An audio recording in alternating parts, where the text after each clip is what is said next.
Welcome class 11। तो चलिए बेटा अब अपन एक नया चैप्टर शुरू करेंगे। ठीक है, ये आपकी यूनिट 3 है। ठीक है, और अध्याय 5 है बेटा। अब अपन पढ़ेंगे गति के नियम। ठीक है, अभी तक अपन ने देखा कि गति क्या होती है ना, क्लियर। अब अपन जानेंगे गति क्यों होती है, मतलब लॉज ऑफ मोशन अपन पढ़ने वाले हैं बेटा, कारण पढ़ने वाले हैं। यहाँ पे न्यूटन द्वारा गति के जो नियम दिए गए हैं बेटा उनको अपन डिस्कस करेंगे। आया समझ में? बहुत ही जबरदस्त चैप्टर है, अच्छे से पढ़िएगा इसको। ठीक है, चलो बेटा ध्यान दो इधर, क्लियर, कि गति के नियम। ओके, चलो सबसे पहले बेटा हम बात करेंगे बल के बारे में। किसके बारे में बात करेंगे बेटा? कि बल होता क्या है। ठीक है, देखो ध्यान से, अगर हम बल की बात करें बेटा तो किसी भी वस्तु को ढकेलना, ठीक है, क्लियर, या किसी भी वस्तु को खींचना बेटा, मतलब पुश और पुल। ठीक है, ये जो किया जाता है बेटा, ठीक है, जिसमें जैसे अगर हम किसी चीज को खींच रहे हैं, ठीक है, तो उस वस्तु का आना, और किसी चीज को अगर हम धकेल रहे तो उस वस्तु का जाना। ठीक है, ये किसके कारण हो रहा है? ये बल के कारण हो रहा है। आया मतलब समझ में बेटा आपको बल के बारे में? क्लियर। तो बल है क्या बेटा? बल वह धकेल, पुश अथवा खिंचाव है जो किसी वस्तु में खिंचाव उत्पन्न करता है। ठीक है, आया समझ में? अगर ये वस्तु ऐसे रखी हुई है बेटा, क्लियर, आया समझ में? ठीक है, तो इस वस्तु को मैं खींचूंगा तो ये देखो, ये बल के कारण अपनी वस्तु क्या कर दी, इसने पोजीशन चेंज कर दी। आया समझ में? तो इस वस्तु पर जो भी खिंचाव होगा उसको हम क्या बोलेंगे? बल बोलेंगे बेटा। आया समझ में? अब ध्यान दीजिएगा बेटा कि जो बल रखता है अपना, वो दो तरीकों से लगता है बेटा। ठीक है, आया समझ में? या इसके दो प्रकार होते हैं, आप इस तरीके से भी याद रख सकते हैं। एक होता है कॉन्टैक्ट फोर्स और दूसरा होता है नॉन कॉन्टैक्ट फोर्स। ठीक है, संस्पर्श बल या अस्पर्श बल। ठीक है, तो कांटेक्ट फोर्स क्या होता है बेटा? कि अगर मैं इस पेन को दूर फेंकूं तो मेरे को इस पेन को छूना पड़ रहा है, तब जाके मैं इसको फेंक पा रहा हूं, है ना। तो यहाँ पे दो वस्तुओं के बीच में कांटेक्ट है, तब ये बल लग पा रहा है। तो जब भी कोई दो वस्तुओं के बीच में स्पर्श होगा, वो दो वस्तुएं जब आपस में कांटेक्ट में आएगी, ठीक है, तब ये बल लगेगा। आया समझ में? क्लियर। तो संस्पर्श बल के लिए जरूरी ये है कि वस्तुएं आपस में क्या हो बेटा? कांटेक्ट में हो, स्पर्श कर रही हो एक दूसरे को। आया समझ में? जैसे ये एक वस्तु, ये एक वस्तु, तो ये दोनों का कांटेक्ट होना चाहिए, तब जाकर के क्या लगेगा? कांटेक्ट फोर्स लगेगा। आया समझ में? फिर उसके बाद में आता है बेटा कि अस्पर्श बल क्या होता है। देखो, जिसमें बल नहीं लगाना पड़े, बल तो लगेगा लेकिन वस्तुओं को स्पर्श न करना पड़े बेटा। ठीक है, जैसे गुरुत्वाकर्षण बल होता है। अब मैंने इस वस्तु को छोड़ दिया तो ये नीचे गिरेगी, सीधे सीधे नीचे गिरेगी। ठीक है, तो यहाँ पे किसी न किसी बल के कारण ये नीचे लग रही है, और आप सब जानते हैं कि इस बल को क्या बोला जाता है? गुरुत्वाकर्षण बल बोला जाता है। तो यहाँ पे आपको स्पर्श दिखाई दिया? नहीं दिखाई दिया बेटा, तो ये क्या है? एक अस्पर्श बल है। आया समझ में? जिसको नॉन कांटेक्ट फोर्स बोला जाता है। क्लियर। ये वस्तु सीधे नीचे गिरेगी, भाई नीचे गिर रही है तो कोई ना कोई बल काम कर रहा है ना। तो इस बल में क्या धरती माता और इसको कांटेक्ट में आना पड़ा? नहीं, तो सीधे लग गया फोर्स। आया समझ में? तो इसके और क्या उदाहरण हो सकते हैं बेटा? ध्यान रखिएगा। एक तो होता है गुरुत्वाकर्षण बल, गुरुत्वाकर्षण बल। ठीक है, फिर दूसरा होता है बेटा वैद्युत बल। ठीक है, वैद्युत बल भी जो होता है ना बेटा हमारा, ठीक है, जो इलेक्ट्रिसिटी फोर्स कहलाता है, इलेक्ट्रोस्टैटिक फोर्स बेटा, उसमें भी क्या होता है कि वो खींचता है अपने तरफ। आया समझ में? अगर आप एक वायर को खुला छोड़ दो, उस पर करंट फ्लो कराओ तो अपने आसपास वो विद्युत क्षेत्र बना लेता है, और विद्युत क्षेत्र में आने वाले जितने भी वैद्युत पदार्थ रहेंगे बेटा, उसको वो क्या कर लेता है? अपनी ओर आकर्षित कर लेता है। तो इस प्रकार का गुण किसके कारण हुआ? एक बल के कारण हुआ, और उसी बल को हम क्या बोलते हैं? वैद्युत बल बोलते हैं। तो ये किस श्रेणी में आता है? ये आता है नॉन कॉन्टैक्ट फोर्स की श्रेणी में आता है, मतलब अस्पर्श बल की श्रेणी में आता है। समझ गए इसको? बल, ठीक है, दो प्रकार का बल आपको देखने को मिला। ठीक है, फिर इसके बाद में बेटा बहुत ही इंपॉर्टेंट चीज है इनर्शिया, जड़त्व बोला जाता है इसको बेटा। क्या बोला जाता है? जड़त्व बोला जाता है। देखो, दुनिया में हर कोई है और हर किसी के पास में कोई ना कोई खासियत है, हर किसी के पास में अपना कोई ना कोई गुण है बेटा। आया समझ में? जैसे ये पेन है तो इसकी भी अपनी एक खासियत है, वैसे ही हर एक वस्तु की अपनी एक खासियत होती है बेटा। आया समझ में? तो जड़त्व जो है वो क्या है बेटा? प्रत्येक वस्तु का एक गुण है, ठीक है, जिसके कारण वो स्थिर अथवा सदैव स्थिर अवस्था में ही रहेगी जब तक कि उस पर कोई बाहरी बल नहीं लगाया जाए। अगर मैं इस पेन को अपने हाथ के ऊपर बिल्कुल ऐसे ही रखूं बेटा, तो ये अगर इस पे कोई और बाहरी बल ना लगे तो ये बिल्कुल ऐसी की ऐसी ही रहेगी। ठीक है, अब मैंने बाहरी बल लगाया, ठीक है, और इसको नीचे गिराया, ठीक है, तब ये गिरी। तो जब तक किसी वस्तु पे हम बाहरी बल ना लगाएं तब तक वो वस्तु हमेशा विराम अवस्था में ही रहेगी, रेस्ट में ही रहेगी। आ गया जड़त्व समझ में कि जड़त्व किसको बोलते हैं बेटा?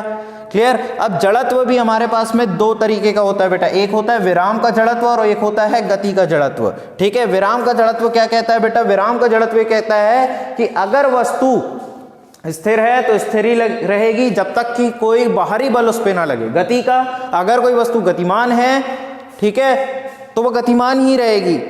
कब तक? जब तक के उस पर कोई बाहरी बल लगा करके उसको रोका ना जाए। जैसे तुम गाड़ी में जा रहे हो, ठीक है, तुम गाड़ी में जा रहे हो, ठीक है, तो जाते जाते जाते जाते जब तक ड्राइवर फोर्स नहीं लगाएगा, ब्रेक नहीं लगाएगा, तब तक रुकोगे नहीं तो चलते ही जाओगे, है ना। तो ये गुण है बेटा। ठीक है, इसके उदाहरण आपकी बुक में दिए गए हैं, उसको बहुत अच्छे से आपको समझना है। जैसे आप बस में बैठे रहते हैं, ठीक है, तो क्या होता है, जैसे ही गाड़ी स्टार्ट होती है तो आपका शरीर पीछे की तरफ जाता है बेटा। क्यों? क्योंकि आप रेस्ट में रहते हो जड़त्व के कारण।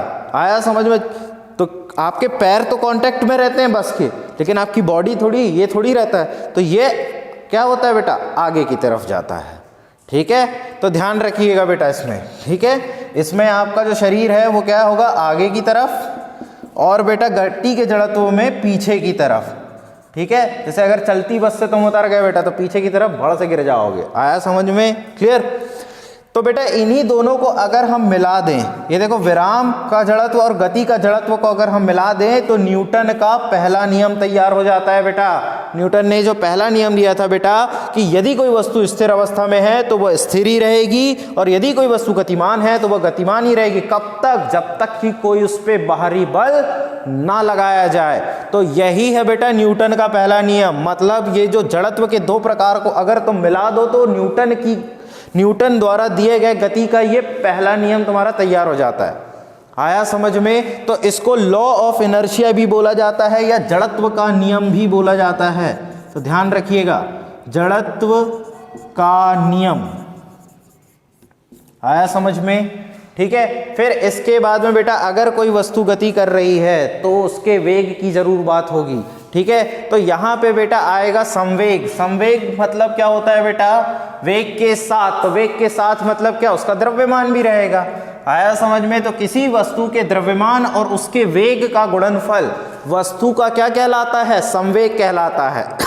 ठीक है, जैसे मान लो कोई वस्तु है बेटा, ये हमारे पास में वस्तु ए, अगर ये गति कर रही है तो इसका वेग, ठीक है, और इसका द्रव्यमान, ठीक है, और इनका जो गुणनफल रहेगा बेटा वो क्या कहलाएगा? संवेग कहलाएगा। क्या कहलाएगा? संवेग। मोमेंटम बोला जाता है बेटा इसको। ठीक है, इसे पी से दर्शाते हैं हम। किससे दर्शाते हैं? पी से दर्शाते हैं बेटा। आया समझ में? तो फॉर्मूला क्या बन जाता है? द्रव्यमान और वेग का गुणनफल। तो ये हमने कर दिया, ये देखो m इंटू वी। तो m क्या है? वस्तु का द्रव्यमान, और v क्या है? वस्तु का वेग। एक चीज ध्यान रखिएगा बेटा, स्पेशल नोट लगा करके, कि अगर कोई एक्सटर्नल फोर्स ना लगे, अगर कोई बाह्य बल ना लगे, ठीक है, तब तुम्हारा जो संवेग रहेगा ना बेटा ये कांस्टेंट रहेगा, नियत रहेगा। आया समझ में? क्योंकि बाहरी बल लग ही नहीं रहा है।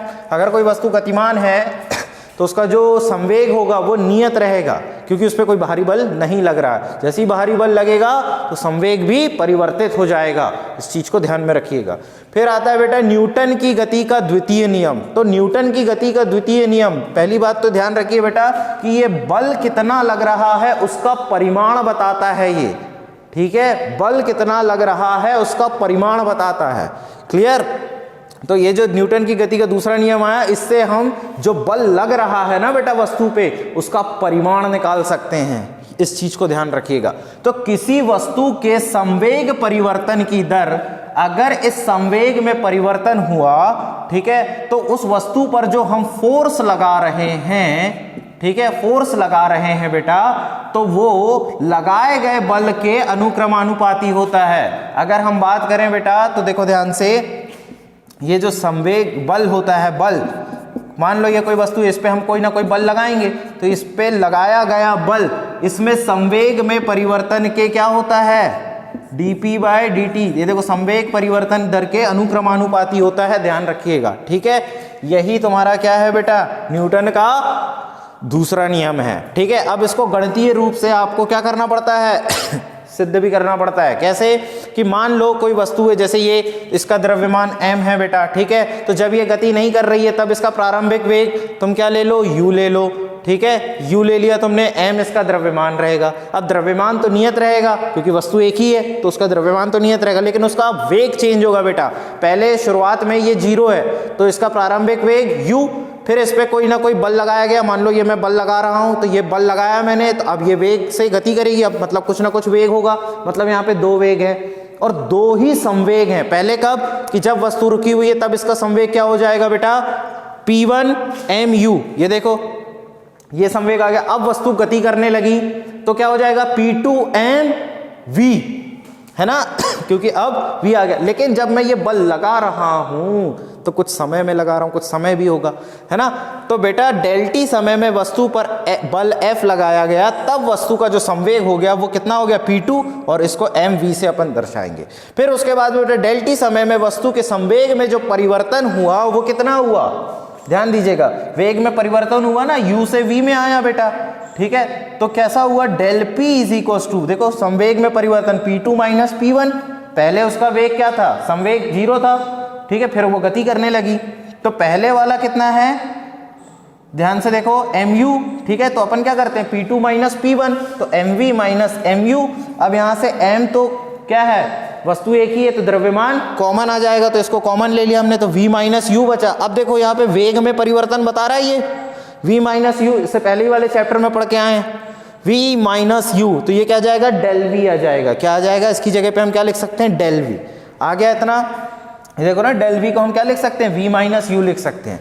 अब गति का दूसरा नियम क्या कहता है, जो अब भी हमने डेफिनेशन पढ़ी कि बल अनुक्रमानुपाती होता है बेटा संवेग में परिवर्तन के दर के, ठीक है। तो ये रहा संवेग में परिवर्तन का दर, दिख रहा है आपको, ये देखो F समान अनुक्रमानुपाती del P upon del T। अब डेल P की जगह पे हम m डेल V भी रख सकते हैं क्योंकि हमने यहाँ पे ये निकाल लिया, ये देखो ये निकाला है, ये रख दिया हमने, ये देखो। अब del V by del T क्या होता है, आप सब लोग जानते हो बेटा कि del V by del T होता है त्वरण, क्या होता है, त्वरण। तो हम इसकी जगह पे क्या रख सकते हैं, त्वरण रख दिया हमने। अब अनुक्रमानुपाती का साइन हटाओगे तो क्या मिल जाएगा, एक कांस्टेंट लगाओगे तो उसको हम क्या बोलेंगे, नियतांक। तो ये देखो ध्यान से आपने क्या निकाल लिया, F बराबर KMA। तो यहां से वस्तु पर कितना बल लगाया जा रहा है उसका तुम परिमाण निकाल सकते हो। आया समझ में, क्लियर होता है। वीडियो को वापस पीछे करो, बार बार देखो, सारे कॉन्सेप्ट्स को समझो, ठीक है, और इतना पूरा नोट कर लो बेटा, नोट कर लो उसको फटाक से, ठीक है। यही आपके नोट्स हैं बेटा, क्लियर, तो इसको नोट कर लीजिए, ठीक है। इन्हीं से क्वेश्चंस बनेंगे आपके, ठीक है, किस तरीके से कि जड़त्व किसे कहते हैं, संवेग किसे कहते हैं, ठीक है। आया समझ में, न्यूटन की गति का प्रथम नियम क्या कहता है, ठीक है, या फिर न्यूटन की गति के द्वितीय नियम को लिख कर सिद्ध कर बताइए। इस तरीके के क्वेश्चन आपको देखने को मिलेंगे, तो नोट कर लो इसको।